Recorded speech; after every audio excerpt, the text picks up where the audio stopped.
Let me ask you a question. Are you running your business through clear communication or are you running it through interruptions? Because for many business owners, the business doesn't actually run on systems. It runs on memory, on last minute conversations. It runs on people walking into your office saying, "Have you got a minute?" If it runs on urgent phone calls, mixed messages, assumptions, and the hope that everyone knows what they're meant to be doing. And here's the problem. Hope is not a management system.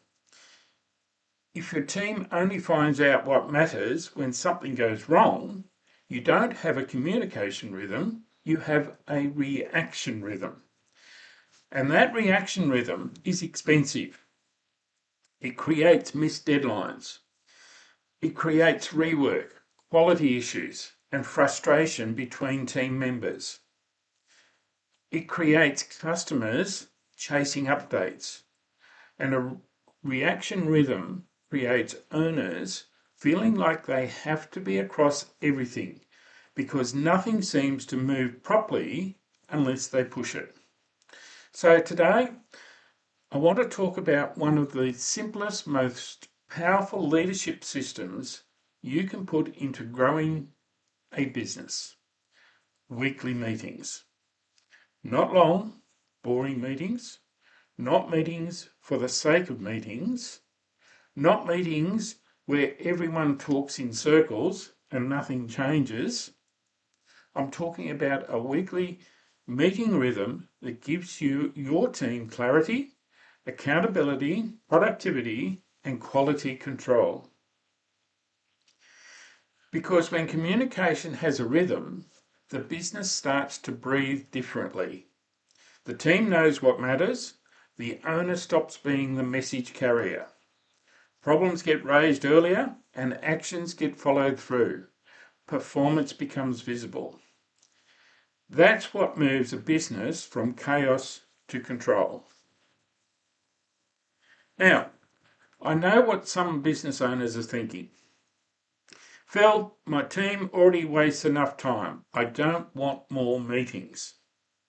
And I understand that because most business owners have experienced poor meetings. Meetings that start late, meetings with no agenda, meetings where one person dominates, where everyone leaves with vague ideas but no clear actions. Meetings where the same issues keep coming up week after week because nobody owns the solution. So the owner says, right, no more meetings, we'll just get on with the work. But here's what usually happens. When you remove the meeting, you don't remove the communication need. You just spread it across the whole week. Instead of one structured 45-minute meeting, you get 30 interruptions. You get side conversations. You get staff asking the same questions separately. You get duplicated work and confusion.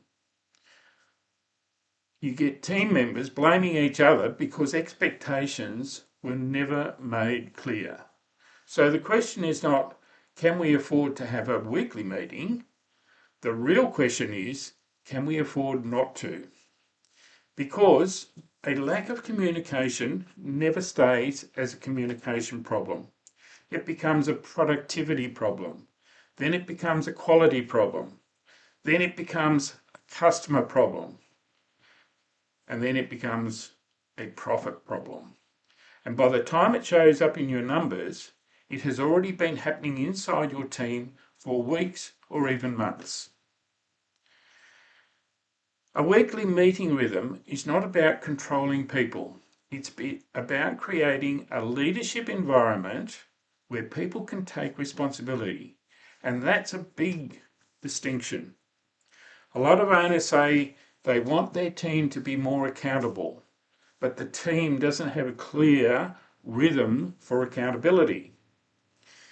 They don't know where the priorities are reviewed. They don't know where problems are raised. They don't know where decisions are made.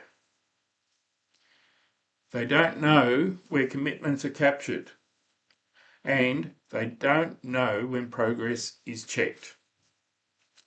And then the owner gets frustrated and says, why does everything come back to me? Well, often it comes back to the owner because the business has no weekly rhythm for the team to report, decide, solve, and then act. As I often say to business owners, your team cannot own what has not been made clear. Weekly meetings create that clarity. They answer 4 simple questions every week. What matters most right now? Who owns what? What is stuck? And what needs to change? When those 4 questions are answered consistently, the business starts to operate with more focus. And that is what leadership is really about. Leadership is not just being the hardest worker in the room.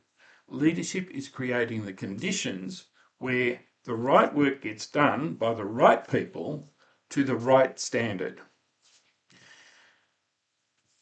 When I'm working with business owners, especially in trades, manufacturing, logistics, professional services, and growing SME teams, we often look at meeting rhythm in 3 layers.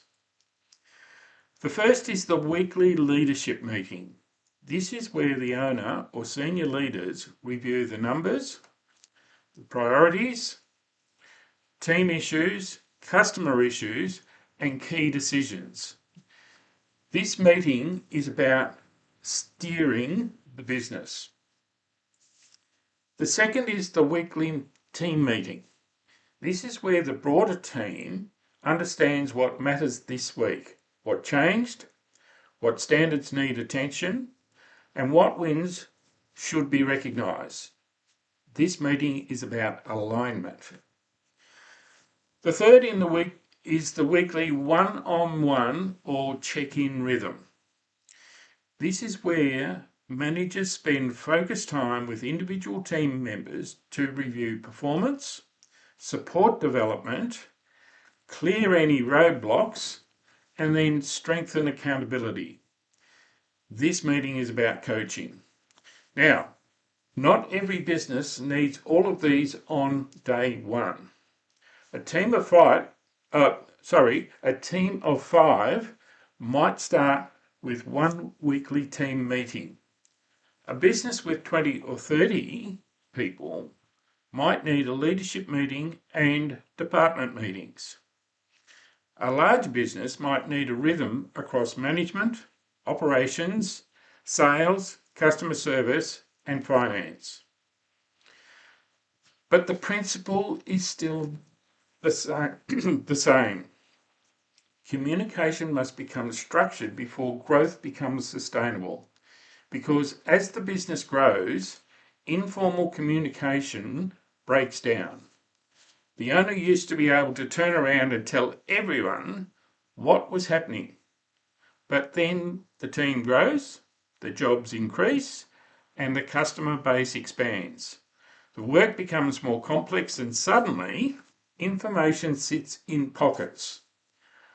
One person knows something, another person assumes something, a third person does something entirely differently. And before long, quality depends on who happened to be in the conversation. And that's dangerous. A strong weekly rhythm stops communication from depending on chance. Let me give you an example. I worked with a trades-based business where the owner was constantly frustrated because jobs were falling behind. Materials were missing, team members were blaming each other. The office was spending too much time chasing technicians for updates. The owner's first reaction was, I need better people. But when we looked deeper, the issue wasn't just people, it was rhythm. There was no consistent weekly meeting to review upcoming work, labour capacity, materials, customer expectations, job quality and responsibility. Everyone was busy, but not everyone was aligned. So we introduced a weekly operations meeting. Not complicated, 45 minutes, same time, each week, same agenda. The team reviewed what jobs are booked this week, what jobs were at risk, what materials or information are missing, what customer commitments must be protected, what quality issues came up last week, who owns each action before the next meeting. At first, the team resisted a little. That's normal. People often resist structure when they're used to chaos. But within a few weeks, the owners started noticing a shift. Fewer surprises, fewer last-minute scrambles, better handovers. Clearer responsibility, less blaming, more ownership. And here's the key. The meeting didn't magically fix the business. The meeting created the rhythm that allowed the business to fix issues before they became expensive. That's the power of a weekly meeting. It gives problems a place to be seen, discussed, owned, and solved. Now let's talk about accountability. Accountability is one of those words that gets used a lot in business. Owners say, my team needs more accountability. Managers say, people aren't following through. Team members say, I didn't know what was mine. And that last sentence is where the gold is. I didn't know what was mine. Weekly meetings turn vague responsibility into visible ownership. Without a meeting rhythm, actions sound like this. We should look into that. Someone needs to follow that up. Or we'll try to improve it. That needs to be sorted. That is not accountability, that is wishful thinking. In a strong weekly meeting, every action needs three things: a clear owner, a clear outcome, and a clear deadline. Not 10 owners, not the team, not we, one owner. Because when everyone owns it, often no one owns it. So instead of saying we need to improve job handovers, you say Sarah will update the job handover checklist by Thursday at 3 p.m. and test it on Friday's jobs. Now, that's different. That can be followed up. It can be measured, then it can be supported. The next week, the meeting starts with, what did we commit to last week and what happened? That question alone changes behaviour, because when people know commitments will be reviewed, they begin to treat commitments seriously. Not because the owner is yelling, not because the manager is micromanaging, but because the rhythm reinforces responsibility. Now let's get practical. What should a weekly meeting actually look like? Here's a simple structure I recommend for many SME teams. Start with wins. What went well this week? This matters because business owners are often so focused on problems that the team only hears what went wrong. Starting with wins builds energy and reminds the team that progress is happening. Second, review the scoreboard.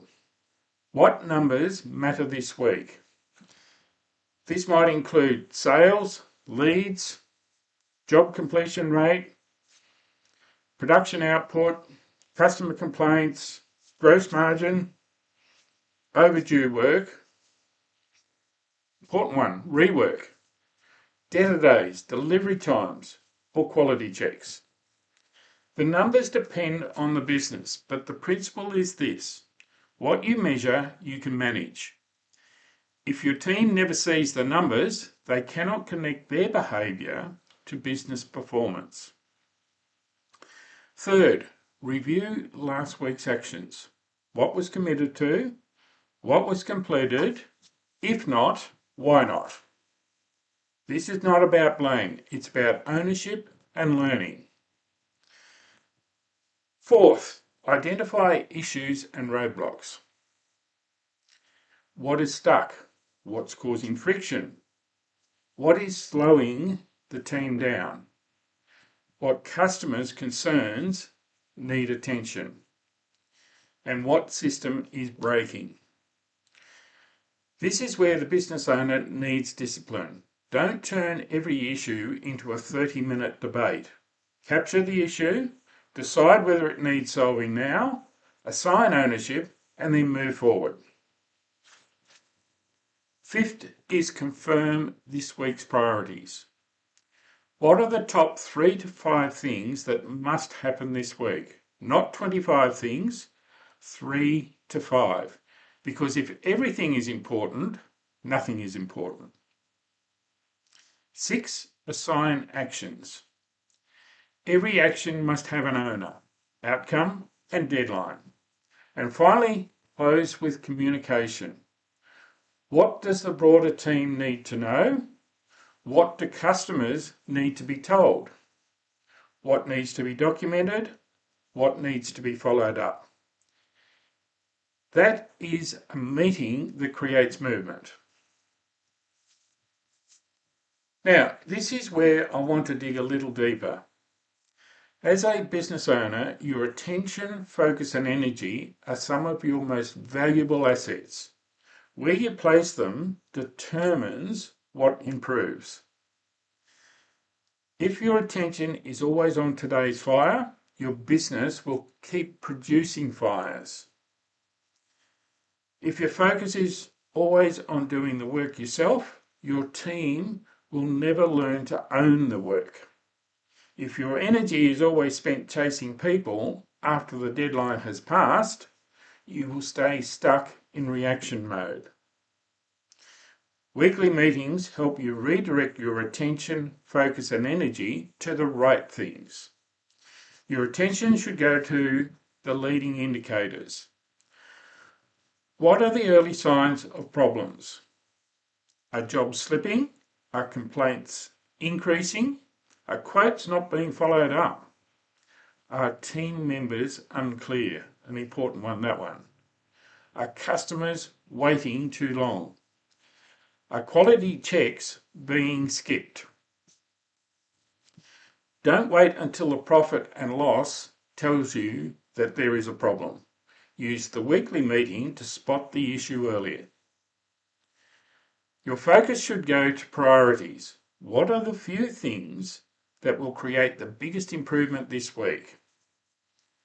One better handover, one clearer job schedule, one quality checklist, one sales follow-up rhythm, one debtor follow-up action, one recruitment step, even one team training conversation. Small improvements done consistently beat big ideas that never get implemented. Your energy should go to leadership behaviour. How do you show up in the meeting? Do you listen? Do you challenge clearly? Do you speak with purpose? Do you encourage ownership? Do you celebrate progress? And do you hold the line on standards? Because the weekly meeting is not just where the team learns what matters, it's where the team learns how you lead. If you show up distracted, late, vague, or negative, that becomes the standard. If you show up prepared, focused, respectful, and action-orientated, that becomes the standard too. Let me give you another example. I worked with a manufacturing style business where the owner was frustrated by rework and quality issues. The team was busy, orders were moving, but mistakes were being picked up too late. The owner kept saying, "Why can't people just get it right the first time?" But when we looked at the rhythm, there was no weekly quality review. Quality was only discussed when something went wrong. That meant quality was being treated as a complaint response, not a leadership standard. So we introduced a weekly quality conversation when something went wrong. That meant quality was being treated as a complaint response, not a leadership standard. So we introduced a weekly quality conversation inside the operations meeting. 10 minutes, that was all. The team reviewed what defects or rework happened last week. Where did the process break? Was it training, materials, communication, equipment, or unclear standards? What systems correction needs to happen? Who owns it? And then what will we check next week? That simple rhythm changed the conversation. Instead of saying, "Who made the mistake?" the business started asking, "What in the system allowed the mistake to happen?" That's a more mature leadership question. It moves the team away from blame and towards improvement. Over time, the team became more proactive. They started raising small quality issues earlier. They started suggesting improvements, and they started taking more pride in the process. That is what happens when meetings are used properly. They become a place where standards are reinforced, and quality improves when standards are discussed before the customer complains. The 5 rules of a productive weekly meeting. Now let me give you those 5 rules that make those weekly meetings work. Rule number 1, same time, same place, same rhythm. Consistency matters. If the meeting moves every week, gets cancelled whenever things are busy, or only happens when there is a problem, the team will not take it seriously. Your meeting rhythm tells the team what matters. Rule number 2, start and finish on time. If you want accountability from your team, model it. A meeting that starts late teaches people that time is flexible. A meeting that finishes late teaches people that planning is poor. Rule number 3, use an agenda. No agenda, no meeting. The agenda protects the meeting from becoming a wandering conversation. Rule number 4, capture actions visibly. Use a whiteboard, shared document, project management tool, or meeting notes, but make the actions visible. People support what they can see. Rule number 5, follow up every week. This is where many businesses fail. They have one good meeting, create actions, and then never review them. That meeting destroys trust in the rhythm. If actions are not reviewed, people learn that actions do not matter. The follow-up is where accountability lives. Here's what I want business owners to understand. Weekly meetings are not just about the meeting. They are about building a business that can operate with less dependence on you. Because when communication is structured, decisions improve. When actions are visible, accountability improves. When priorities are clear, productivity improves. When issues are raised earlier, quality improves. And when the team knows the rhythm, confidence improves.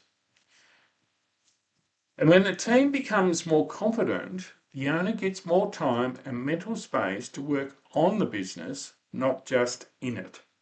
That's the real goal. You don't build a stronger business by being the answer to every question. You build a stronger business by creating rhythms where the right questions get answered by the right people. This is especially important for owners who feel trapped in the day-to-day. If every question comes through you, your business has a leadership bottleneck. If every problem lands on your desk, your business has an accountability bottleneck. If every update depends on you asking for it, your business has a communication bottleneck. Weekly meetings help remove those bottlenecks. They create a system where communication flows without the owner having to carry every message. So here's my challenge to you. Look at your business right now and ask yourself, where are we relying on memory instead of rhythm? Where are we relying on assumptions instead of clear communication? Where are we relying on the owner instead of ownership? Where are we talking about problems too late? And another question is, where are we allowing the same issues to repeat because no one owns the fix? And then ask yourself this, what would change if every week your team had one clear place to review priorities, raise the issues, own the actions, and improve the standards? For some businesses, that one rhythm could change everything. It could help reduce rework. It could improve delivery. It could strengthen customer communication. It could help managers lead better. It could help your team members take more responsibility. And it could free the owner from constant firefighting. But only if the meeting is treated as a leadership system, not a calendar appointment. If you're watching this and thinking, Phil, that's exactly what's missing in my business, then this is your next step. Don't overcomplicate it. Start with one weekly meeting. Choose the right people. Set the same time every week and use a simple agenda. Review the numbers, identify the roadblocks, set the priorities, assign owners, and then follow up next week. And if you're not sure where to start, or if your business has grown to the point where communication, accountability, productivity, and quality are starting to slip, then it might be time for a bigger conversation. Because often the issue is not that your team doesn't care, it's that the business has outgrown the informal way it has been managed. That's where coaching can help. At Action Coach Business Steps, we help businesses or business owners identify the gaps, build the systems, strengthen the leadership rhythms, and create a business that performs with more consistency and less chaos. If you're ready to move from scattered communication to clear accountability, from constant interruptions to structured leadership, and from daily firefighting to weekly progress, then schedule a meeting. Let's take a look at what's happening in your business and identify the simple rhythms that could create a big shift. Because systems create consistency, people create results. And when your people have the right rhythm, your business has a far better chance of becoming the commercial, profitable enterprise you set out to build. I'm Phil Bajura from Action Coach Business Steps. Take action, get results.